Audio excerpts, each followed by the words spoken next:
आप सभी का स्मार्ट स्टडी विद साधुराम में स्वागत है। आज हम बुद्धि के साइकोलॉजी के अंदर सबसे इंपॉर्टेंट प्रश्न करेंगे। आप अपना स्कोर देखना कि आप अपने 20 क्वेश्चनों में से कितना स्कोर बना सकते हैं। जो परीक्षा की दृष्टि से सबसे इंपॉर्टेंट क्वेश्चन है वो हम लेके आए हैं। तो देखिए कौन कौन से प्रश्न आपको किस तरीके से करने होते हैं। अब अपना पहला प्रश्न देखिए, 20 प्रश्न है। पहले प्रश्न में हम देखेंगे किस आधार पर बिने, आपने सुना होगा बिने मतलब साइमन, अल्फ्रेड बिने की मापनी में परीक्षण पदों को समूह में बांटा गया था। पहला तो प्रश्न ये बनेगा, बिने परीक्षण है वो बुद्धि से रिलेटेड है। किससे रिलेटेड है? बुद्धि से रिलेटेड है। और उसका जो परीक्षण था उसमें 59 क्वेश्चन थे। कितने प्रश्न थे? 59 क्वेश्चन थे। और उन क्वेश्चनों का जो निर्धारण किया गया था वो किया गया था कठिनाई क्षेत्र के आधार पर, या अभियोग्यता के हिसाब से, या उम्र के हिसाब से, या रुचि के हिसाब से। तो प्रश्न आपका ये है। तो मैं आपको बताना चाहूंगा जो बिने परीक्षण है वो उम्र के हिसाब से है, आयु। आपने सुना होगा मानसिक आयु और बटे पहला मानसिक आयु का जो जिक्र किया है, मानसिक आयु का, वो बिने ने किया है, मानसिक आयु का। पर मानसिक आयु या मानसिक परीक्षण का जिक्र आए तो आपका नाम बिने आएगा, जो कि व्यक्तिगत परीक्षण है। कौन सा परीक्षण है? व्यक्तिगत परीक्षण है। और यदि आपके प्रश्न आए कि बुद्धिलब्धि के बारे में सबसे पहले किसने कहा, मानसिक आयु के बाद में बुद्धिलब्धि शब्द आया है। और बुद्धिलब्धि जो टॉपेस्ट बच्चे होते हैं, जो प्रतिभाशाली बच्चे होते हैं, उनकी बुद्धिलब्धि 140 प्रतिभाशाली बच्चों की। ठीक है, इनका जो बुद्धिलब्धि के अंदर जो नाम आएगा वो आएगा टर्मन और स्टर्न का, टर्मन और स्टर्न का। तो आपका पहला प्रश्न है, आयु के आधार पर इन परीक्षणों को बनाया गया है। और बिने परीक्षण है वो मानसिक योग्यता से रिलेटेड है। और बिने परीक्षण साइमन बिने 1905 और 1908 का जिक्र आता है, वर्ष 1905 और वर्ष 1908। ठीक है, अगले प्रश्न की ओर। निम्नलिखित में से कौन सा उच्च बुद्धि का संकेत है? प्रश्न उच्च बुद्धि से रिलेटेड है। ऑप्शन आप देखिए। एक, बुद्धिलब्धि परीक्षण में 105 अंक प्राप्त करना, क्या वो उच्च बुद्धि का संकेत है? या याद करके पता बताना, या समान गलतियों को किसी कार्य के पश्चात पृष्ठ पोषण का अवसर मिलने पर दोबारा नहीं करना, और उच्च श्रेणी प्राप्तांक प्राप्त करना। तो देखिए मैं आपको बताना चाहूं, समझना है।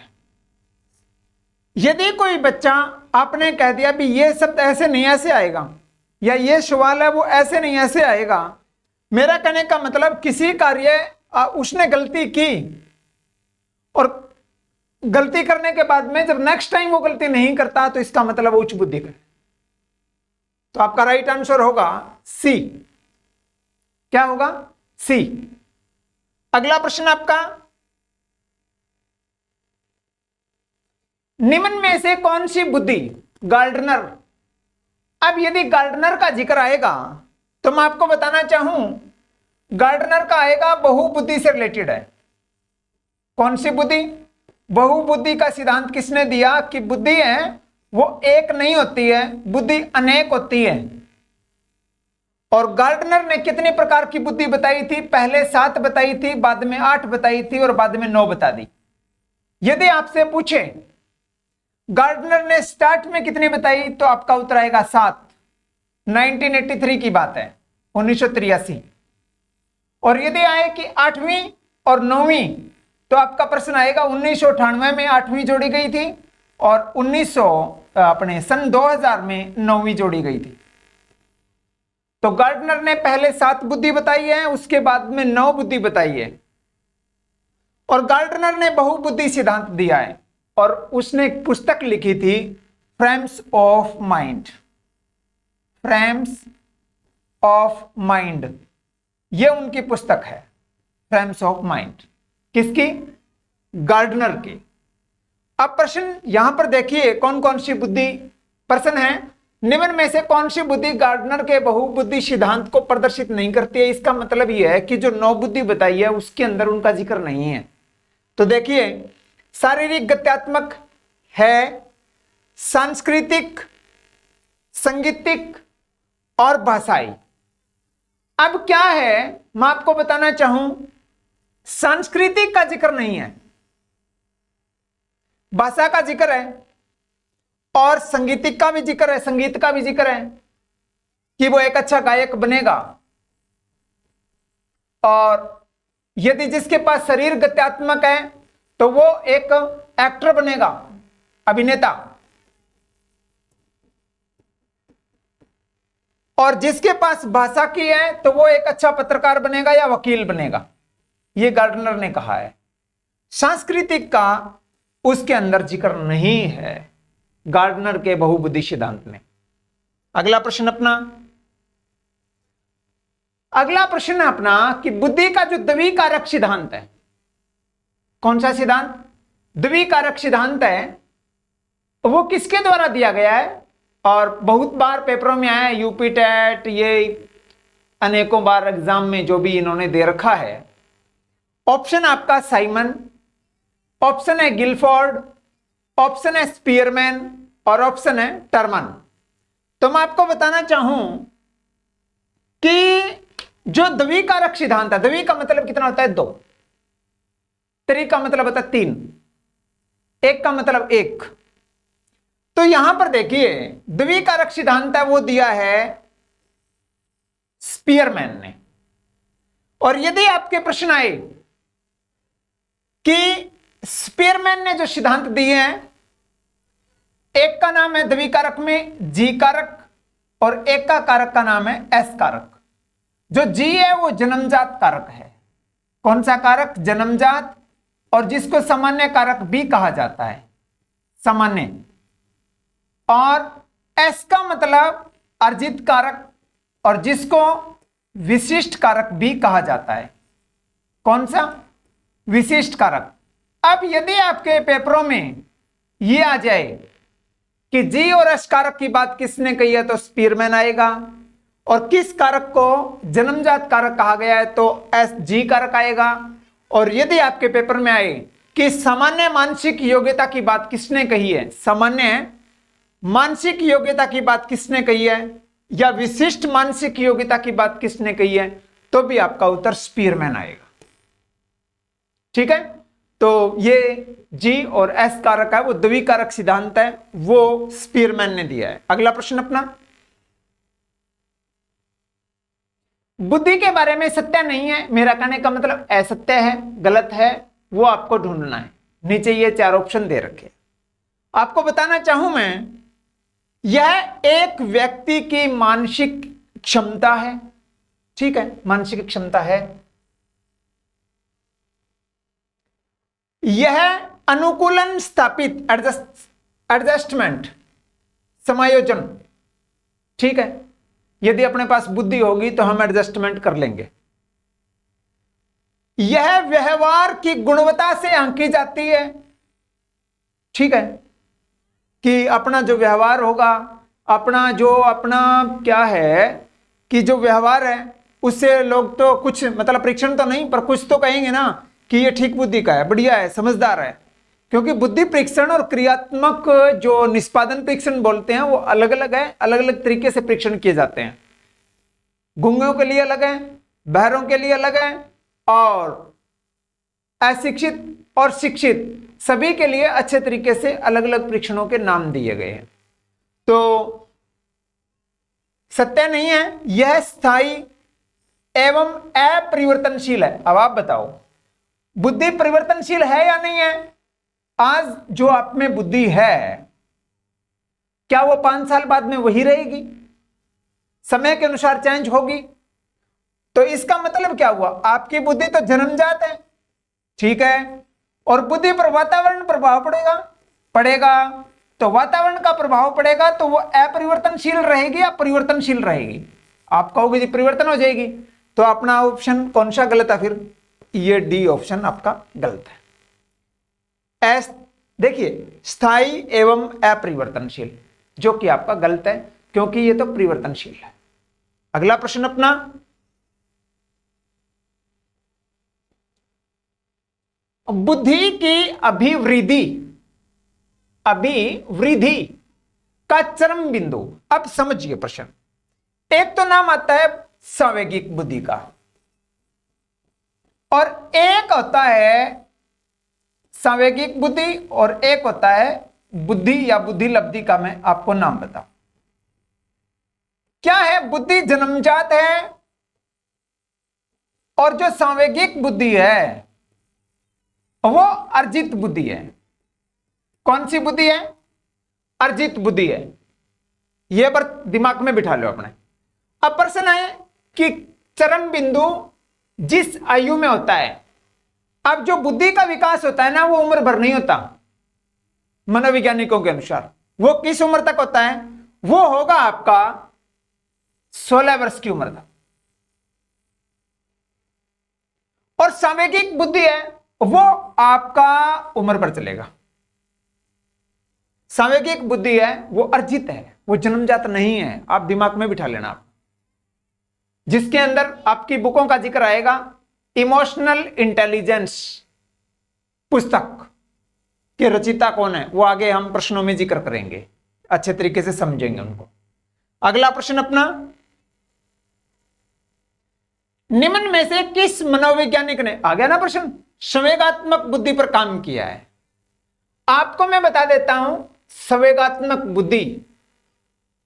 और संवेगात्मक बुद्धि में अब देखो ये आ गया ना प्रश्न, इमोशनल संवेग होता है। यहां पर देखिए इमोशनल इंटेलिजेंस, इसका मतलब कई बार पेपरों में यह लिखा होता है EI का संबंध किससे है? Emotional intelligence. ठीक है, तो हम देखते हैं कि संवेगात्मक बुद्धि पर काम किया है। वो देखिए सबसे पहले यदि काम की बात आए तो इनका नाम आएगा, और उसके बाद में डैनियल गोलमेल का नाम आएगा, जिन्होंने बुद्धि को चरम सीमा पर पहुंचाया। यदि ये दो है तो हम इसके डी के निशान लगा देंगे, उपयुक्त छवि। आपको मैं बता देता हूं संवेगात्मक बुद्धि के बारे में सबसे पहले बात किसने कही है, तो आपका उत्तर आएगा जॉन मेयर और पीटर शेलो। और यदि आपके आए कि संवेगात्मक बुद्धि या भावनात्मक बुद्धि या इमोशनल इंटेलिजेंस के बारे में उसको उन्नति की ओर लेके गए हैं, तो वो है डैनियल गोलमेल, जिन्होंने पुस्तक लिखी है भावनात्मक बुद्धि के ऊपर या संवेगात्मक बुद्धि के ऊपर। भावनात्मक बुद्धि या संवेगात्मक बुद्धि उनकी पुस्तक का शीर्षक है। संवेगात्मक बुद्धि ये कहता है, आपको मैं 3 लाइन बताता हूं, ज्यादातर प्रश्न वहीं से उठते हैं। संवेगात्मक बुद्धि जब संवेग होंगे अपने, तो यह प्रश्न सबसे इंपॉर्टेंट बनेगा कि हमेशा शारीरिक परिवर्तन होना कंपलसरी नहीं है। हमेशा शारीरिक, जब संवेगात्मक बुद्धि के जब हमारे संवेगों में परिवर्तन होगा, हमेशा शारीरिक परिवर्तन होना अनिवार्य नहीं है। यह सबसे इंपॉर्टेंट लाइन। एक बात तो ये, दूसरी लाइन और बता रहा हूं, अपनी जो सफलता होती है, हम सक्सेस होते हैं, उसमें 80% योगदान होता है संवेगात्मक बुद्धि का और 20% होता है बुद्धि लब्धि का। दिमाग में बिठा लो, सबसे ज्यादा योगदान संवेगात्मक बुद्धि का होता है। यह कौन बात कहता है? यह बात कहते हैं गोलमेल।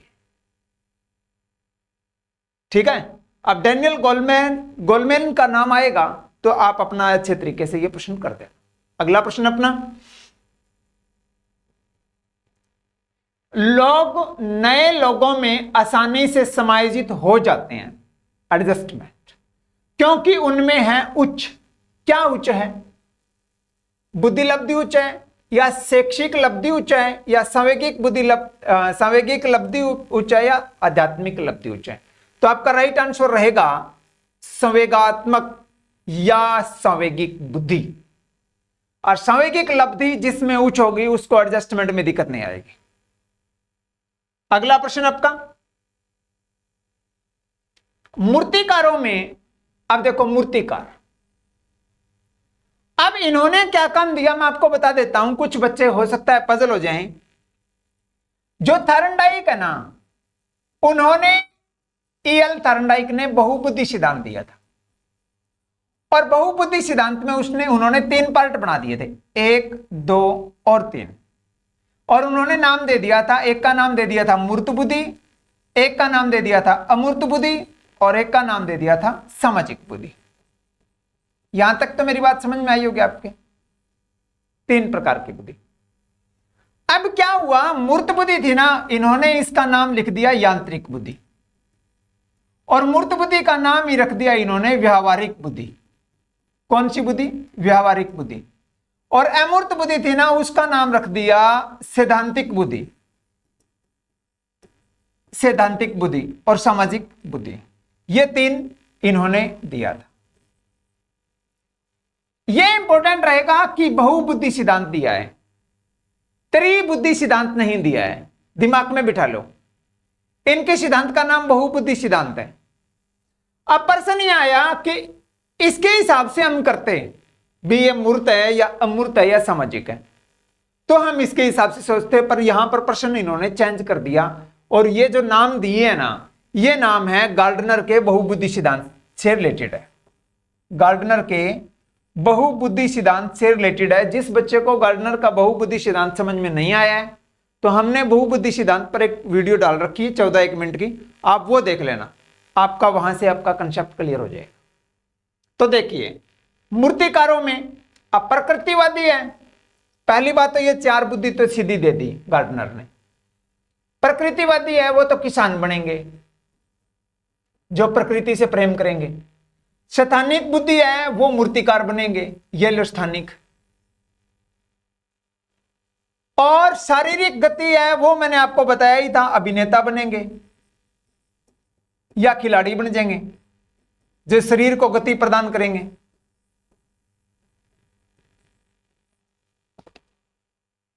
एक होता है अंतर्वैयक्तिक, एक होता है अंतर्वैयक्तिक। उसके प्रश्न हमने इसमें डाल रखे हैं, वो अच्छे तरीके से देखना। आपको कंपैरिजन अंतर भी, एक तो होता है इंटरपर्सनल, एक होता है इंट्रापर्सनल, ठीक है, अंतर्वैयक्तिक और अंतरावैयक्तिक। अगला प्रश्न अपना, बुद्धि के लिए कौन सा कथन सत्य नहीं है? अब यहां पर आया मतलब गलत बताना है आपको, ठीक है। तो आप देखिए, बुद्धि समस्या हल करने की योग्यता है, ठीक बात है। जब अपने पास बुद्धि होगी तो हम समस्या हल कर लेंगे। बुद्धि नवीन परिस्थितियों के साथ अनुकूलन भी कर लेंगे, एडजस्टमेंट। और बुद्धि परिश्रम करने की योग्यता है। अब यदि अपने पास बुद्धि होगी तो हम तो कम परिश्रम करेंगे, हम बुद्धि का प्रयोग करके ज्यादा परिश्रम वाले काम को भी हम कम परिश्रम में कन्वर्ट कर देंगे। और बुद्धि सीखने की एक योग्यता है, तो आपका राइट आंसर होगा सी, बुद्धि परिश्रम करने की योग्यता है, गलत। अगला प्रश्न आपका, बालकों की बुद्धि को मापने के लिए पहला परीक्षण का निर्माण किसने किया? अब गार्डनर का नाम किस में आता है? गार्डनर का नाम तो बहुबुद्धि सिद्धांत में आता है, अभी मैंने आपको बताया। और स्पीयरमैन ने तो बुद्धि परीक्षण दिया, पर द्विकारक सिद्धांत भी दिया इन्होंने। और थ्रस्टन, इन्होंने, देखिए आप जब सिद्धांतों के बारे में पढ़ेंगे तो उसमें समूह कारक सिद्धांत, प्रतिदर्श सिद्धांत, वो अच्छे तरीके से आप समझना। एक कारक सिद्धांत किसने दिया है, द्विकारक किसने दिया है, बहुकारक किसने दिया है, सभी के अंदर आप अच्छे तरीके से पढ़ना, ताकि आप क्रॉस मैच करना आए तो भी आप कर दो। तो अपना प्रश्न है, बालकों की बुद्धि को मापने के लिए पहला परीक्षण अल्फ्रेड बिने ने दिया है, पहला परीक्षण। और उसके बाद में टर्मन और स्टर्न ने बुद्धि लब्धि के बारे में उन्होंने एक सूत्र बनाया था, मानसिक आयु बटे वास्तविक आयु और गुणा 100। अब मानसिक आयु, उसके बाद में बटे वास्तविक आयु और गुणा 100,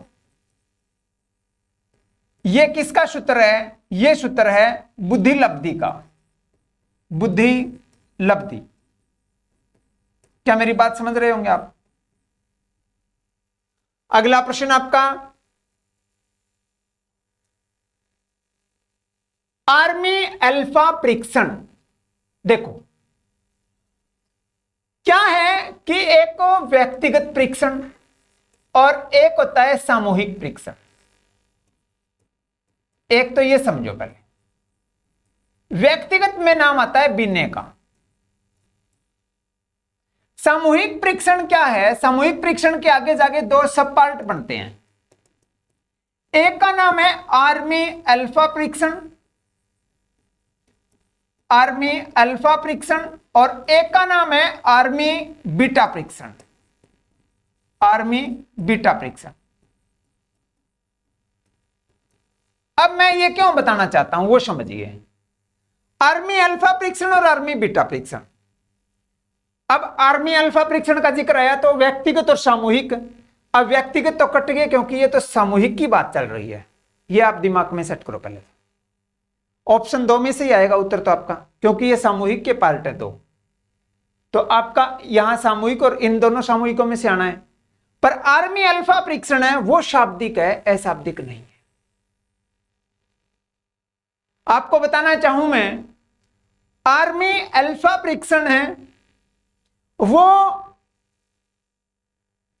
अंग्रेजी जानने वाले शिक्षित लोगों के लिए आर्मी अल्फा परीक्षण था, जो अमेरिका के का जो युद्ध था, जो विश्व युद्ध था अपना भारत अपने अमेरिका के साथ जो फर्स्ट वर्ल्ड वार था, उस टाइम उन्होंने एक पहला परीक्षण जारी किया था जिसको सैनिक को भर्ती करने के लिए आर्मी अल्फा परीक्षण का यूज किया, जो अंग्रेजी जानते थे। और आर्मी बीटा परीक्षण उनके लिए था जो अंग्रेजी नहीं जानते थे। तो आपका उत्तर क्या बना? जो अंग्रेजी नहीं जानते थे, जो अन्य भाषाएं जानते थे, उनके लिए आर्मी बीटा परीक्षण है, और अशिक्षित और अनपढ़ों के लिए भी आर्मी बीटा परीक्षण। और यदि आपके पेपर में आए कि यह परीक्षण सबसे पहले कहां यूज किया गया, तो अमेरिका के अंदर यूज किया गया और पहले विश्व युद्ध की बात है। तो आपके ये प्रश्न आपके समझ में आया होगा कि व्यक्तिगत सामूहिक के पार्ट कौन कौन से हैं और शाब्दिक है या अशाब्दिक है। अगला प्रश्न आपका,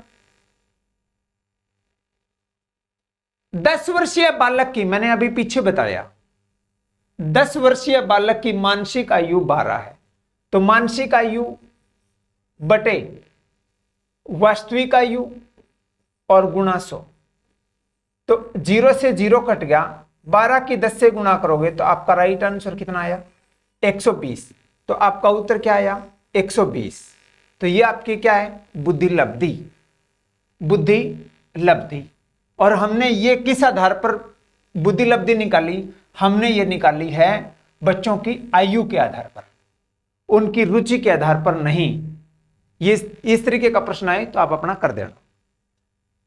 अगला प्रश्न आपका, अगला प्रश्न है, निम्न में से इमोशनल इंटेलिजेंस, अभी मैंने बताया संवेगात्मक बुद्धि, और संवेगात्मक बुद्धि में तो इनका भी नाम आता है, इनका भी नाम आता है और इनका भी नाम आता है, पर ये जो पुस्तक लिखी है वो इन्होंने लिखी। संवेगात्मक बुद्धि के ऊपर जो पुस्तक लिखी है वो डैनियल गोलमैन ने लिखी है, संवेगात्मक बुद्धि या इमोशनल इंटेलिजेंस या भावनात्मक बुद्धि के बारे में। अगला प्रश्न आपका,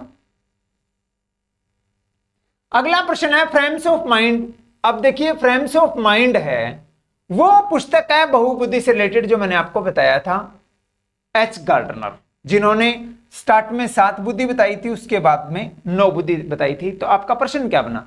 बुद्धि एक नहीं है, बुद्धि बहुकारक सिद्धांत है, बुद्धि अनेक बुद्धियों का एक समूह है। अगला प्रश्न आपका, निम्न में से कौन सा बुद्धि का क्रियात्मक परीक्षण? क्रियात्मक परीक्षण देखिए, मैं आपको बताना चाहूं, क्रियात्मक परीक्षण है वो कॉ का ब्लॉक डिजाइन परीक्षण ये है, अलेक्जेंडर का पास अलांग परीक्षण ये भी है, और सैग्यून का फॉर्म बोर्ड परीक्षण ये भी है, और स्टैनफोर्ड बिने परीक्षण है ये नहीं है। ये बुद्धि लब्धि परीक्षण है और ये अलग क्रियात्मक परीक्षण में आएंगे। और ये स्टैनफोर्ड, ये बुद्धि लब्धि से रिलेटेड है। अगला प्रश्न आपका, बुद्धि के संदर्भ में निम्नलिखित में से कौन सा दृष्टिकोण शिक्षार्थियों के बीच विविधता, आप एक शब्द से समझ जाना, विविधता के समानपूर्ण विचार का समर्थन करता है? समझिए प्रश्न को। बुद्धि वातावरण यह कारकों से प्रभावित नहीं होती है। आप एक बात समझदार हो, बुद्धि जन्मजात है, ठीक है, और बुद्धि पर वातावरण का प्रभाव पड़ता है, यह भी ठीक है। तो आप इन दो के ऊपर यह प्रश्न घूम रहा है। देखिए, सही होना चाहिए, गलत नहीं होना चाहिए। बुद्धि वातावरण, बुद्धि यह कारकों से प्रभावित नहीं होती है, अब वातावरण के कारकों से प्रभावित तो होगी, यह तो गलत है। आप तो समझदार हो।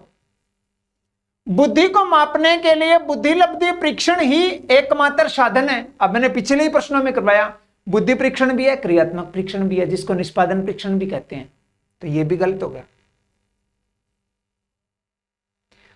बुद्धि बहुआयामी है। अब मैंने अभी बताया, बुद्धि में बुद्धि एक नहीं होती, बुद्धि अनेक बुद्धियों का समूह है, समुच्चय है। तो बुद्धि बहुआयामी है और समय के साथ बदल सकती है, ये देखो, तो ये आपका सही है। और बुद्धि आनुवंशिक कारकों से प्रभावित नहीं होती, ये देखिए आप, प्रभावित होती है। ग्रेगर जैनमंडल जरूर पढ़ना, ठीक है। तो आपका राइट आंसर हुआ तीसरा। अगला प्रश्न आपका, एल थार्नडाइक, इन्होंने बहुकारक सिद्धांत बताया था। मैंने आपको 3 बताए थे, एक में मूर्त बुद्धि, अमूर्त बुद्धि और सामाजिक बुद्धि। यह प्रश्न रिपीट हो गया अपना। अगला प्रश्न आपका, निम्न में से कौन सी बुद्धि की जेपी गिलफोर्ड द्वारा नहीं दी गई है? यह प्रश्न आपका, उन्होंने क्या कहा, प्रक्रिया, विषय वस्तु और उत्पाद, इन्होंने 3 दिए हैं, 1 2 3। कितने दिए इन्होंने? 3। और ये नहीं दिया है, तो राइट आंसर तो आपका होगा सेकंड। पर गिलफोर्ड के अंदर जो नाम आएगा वो मैं आपको बता देता हूं। पहले गिलफोर्ड ने जो कारक बनाए थे वो 120 बनाए थे, और बाद में इनके कारक कितने हो गए? 180।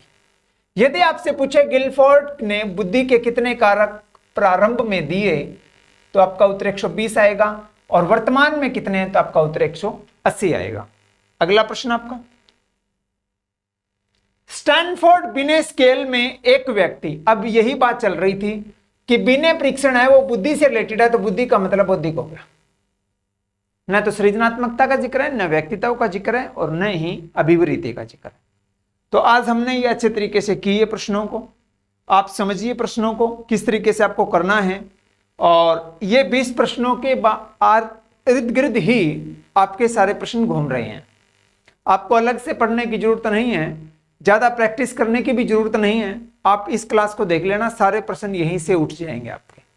तो आज के लिए बस इतना ही। आपका बहुत बहुत धन्यवाद।